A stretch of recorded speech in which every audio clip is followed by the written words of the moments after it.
Le vrai faux de l'info sur Europe 1 avec Laurent Guimier. Bonjour Laurent. Bonjour Bruce. Vous enquêtez ce matin sur la transparence du patrimoine de nos élus. Oui, vous savez que la loi discutée en ce moment va permettre aux citoyens que nous sommes de consulter, consulter seulement, et pas en faire état dans les médias, le patrimoine de nombreux élus, notamment les députés et les sénateurs. Et on sait, il y a beaucoup de parlementaires qui râlent, qui parlent de chasse aux sorcières. Pourtant, écoutez bien le ministre délégué en relation avec le Parlement, M. Alain Vidalis. Il affirme que de nombreux députés et sénateurs n'ont pas attendu la loi pour tout montrer.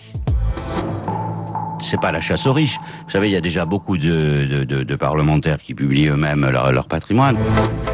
Alors le ministre affirme que beaucoup de parlementaires ont déjà rendu public leur patrimoine. Vrai ou faux ? C'est faux. D'abord, un tout petit peu de vocabulaire, Bruce, on est obligé. Le ministre emploie l'adverbe « beaucoup ». Beaucoup, cela veut dire un grand nombre, une grande quantité, une valeur assez élevée, nous dit le petit Robert 2013. Merci de nous le rappeler. Oui, mais c'est important parce qu'il faut pouvoir évaluer ce que c'est que beaucoup.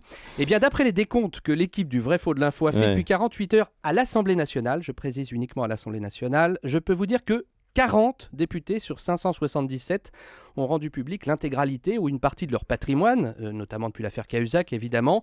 40 sur 577, cela représente 6,93% des députés. Je vous vois venir. Et là, je crois qu'on peut tous s'entendre sur le fait que ce n'est pas beaucoup, ce n'est pas un grand nombre de députés, ou alors M. Vidalis n'a pas la même définition que moi de l'adverbe beaucoup.